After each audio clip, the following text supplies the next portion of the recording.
Good morning. This is Steve Lawler of the Walker Leadership Institute, and I'm delighted to have good friend and mentor, Reverend Dr. F. Willis Johnson, on from Columbus, Ohio. So would you please introduce yourself? Hi, I'm F. Willis Johnson, and mentee to Reverend Dr. Steve Lawler. We get along. Good to be with you, friend. Good to be with you. Good. So doing these things really is a way to share wisdom that people have. And I'm wondering if you could speak a little bit about your background and your experience that has you especially suited to speak to people in a time of pandemic.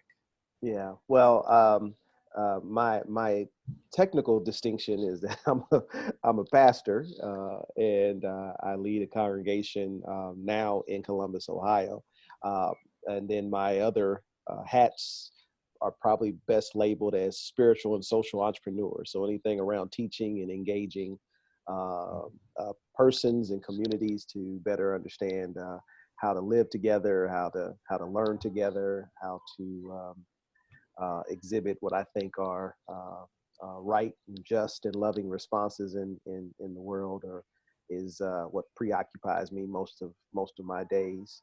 I'm probably best and acutely aware of what it means to kind of exist and lead in and around crisis, particularly social and kind of civil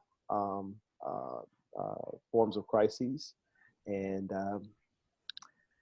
from that, I've discerned a few things about myself and about the world that hopefully has been and is helpful to individuals, particularly as it relates to their reconciling their spirituality or their faith in those times. Great.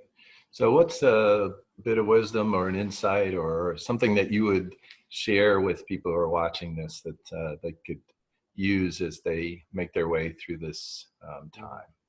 Yeah. Man, I it may probably be overly referenced, but I think the often exclaimed expression of Christ to the followers and to the people in a myriad of times was always, "Be not afraid." And I know that's easier said than done.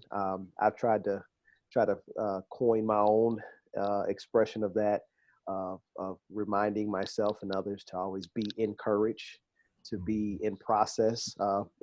Part of being courageous and brave, I think, is the act to do things that are probably usually antithetical to what would be a typical response. A normal response. How do you smile when you're really sad? How do you believe in light of really feeling some doubt or operating with some limited belief? And I think that kind of perseverance or practice is really the praxis. It's the the action, reflection, action. It's the faith living, and that's really just kind of my admonishment in these times, is to be encouraged. And that doesn't mean that you're not aware, or you don't acknowledge your emotions or your physical state, that you don't take into account both all the rational, scientific, as well as the aspirational and hopeful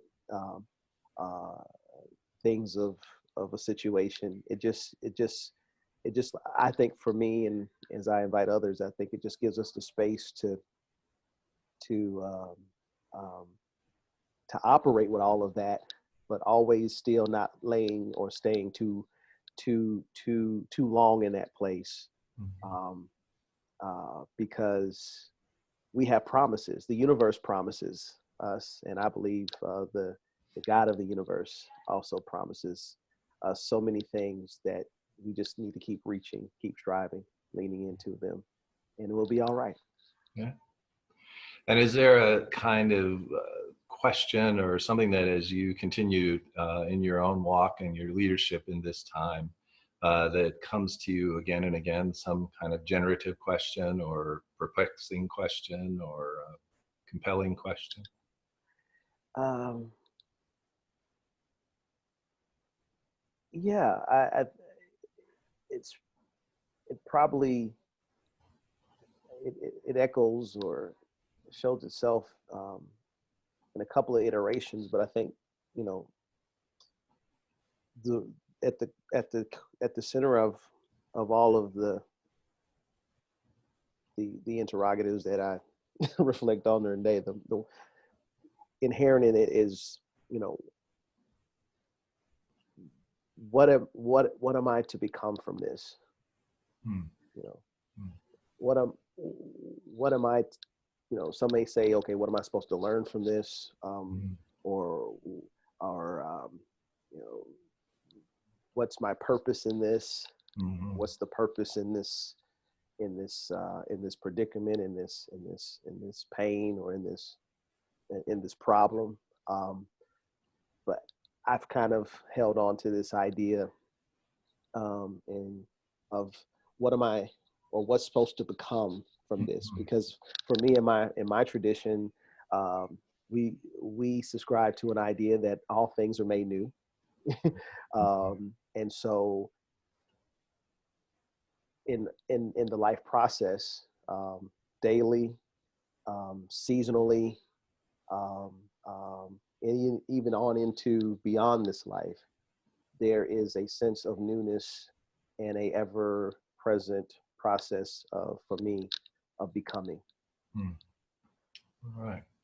Well, I really appreciate you taking the time. I know you're very busy right now, and I'm always grateful to have time with you. So thank you Oh, so much for being a part of this, and blessings and prayers with you in your continued ministry.